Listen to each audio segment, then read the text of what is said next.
Welcome back to another Game Day Goon NBA season preview. I'm your host, Exclusive, and today I'll be talking about the Milwaukee Bucks. Now, in the offseason, it seemed like Milwaukee got moved to a new time zone because it is officially Dame time in Milwaukee. Milwaukee went out and got this superstar Dame Lillard to help them because last year we already seen the first round exit that they faced against the Miami Heat. So, they needed to do something, bring somebody else in there that was going to help Giannis get to that next level and maybe get back to a championship. And I think they did a great job in going out and getting Dame. Now, Dame wanted to go to Miami, but it seemed like all the pieces fell in place for him to land beside another top 10 player in the NBA. So I'm happy for Dame, and I hope that everything works out over in Milwaukee. Other pieces that came into Milwaukee are Malik Beasley, Robin Lopez, the brother of Brook Lopez, Campaign, which I really like that pickup, somebody to back up Dame when Dame goes to the bench, TyTy Washington. But the sad thing is, bringing in those players, you got to let some players go. And unfortunately, Jrue Holiday, which was an anchor in their championship a couple years back, he went out the door. Also, Grayson Allen went out the door. Giannis Antetokounmpo went out the door, brother of Giannis. And Javion Carter, Joe Ingles, and Wesley Matthews. So the Bucks essentially did an overhaul to the back end of their roster, except for Jrue. And let's see how it's going to work out for them. I like what they've done. I think they've brought in enough pieces to replace the pieces that were lost. And some will debate whether Jrue Holiday, whether Dame Lillard is an upgrade from Jrue Holiday. Now, if you ask me, I'm going to say yes. I know Jrue brings a little bit more on the defensive end, but they brought in Coach Adrian Griffin, who was a defensive-minded coach for the Raptors last year, and I think he's going to do enough to hide that gap that Dame might be lacking. Even though, in my opinion, Dame is not a poor defender. He might not be the greatest on-ball defender, but he plays in the passing lanes really good, and he's quick on his feet. So I think for them, it's a good move, and I really hope it meshes well for them. Let's talk about their over and unders on wins. The Bucks are slated to win 55 games. Well, it's 54.5, so 55 games would be the over. Last year, they finished the season 58-24. So if I'm a betting man looking at that, I'll be like, yeah, they got better. They got another player. Their roster, it's going to probably take a couple weeks to gel. But once they gel, I feel like they'll be a good enough team to shell out 56, 57 wins this year. So if I'm going to go for it, I'm going to say the over. But that's barring injury. We never know. Giannis, he had some problems with his knees last year. Dame had some time off with some ailing injuries. And Middleton just came back from surgery last year. So we'll see how that all boils out for them and if it works out. I think it will. I'm hoping it will. I'm very optimistic. So I see the Bucks doing better than the 54.5 projection that's placed on them. Now let's talk about some of their more fantasy relevant players. The best one being Dame, who's at 11.3 with his ADP. Last year, Dame finished third in the association with 3-pointers made.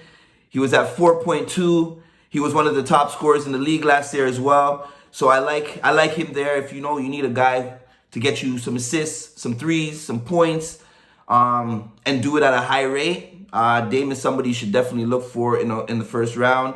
Another one of his teammates, Giannis, he has an ADP of 15.6. He finished the league last year 5th in scoring at 31.1. He's definitely another guy, like either Dame or Giannis. You could take either one of those guys in the first round, and that would be a good start for your redraft team. Another guy that has an ADP of 56.4 is Brook Lopez. And the reason why he has such a high ADP is because he was third last year in the association with blocks at 2.5. Plus, he shoots the three at a very good rate.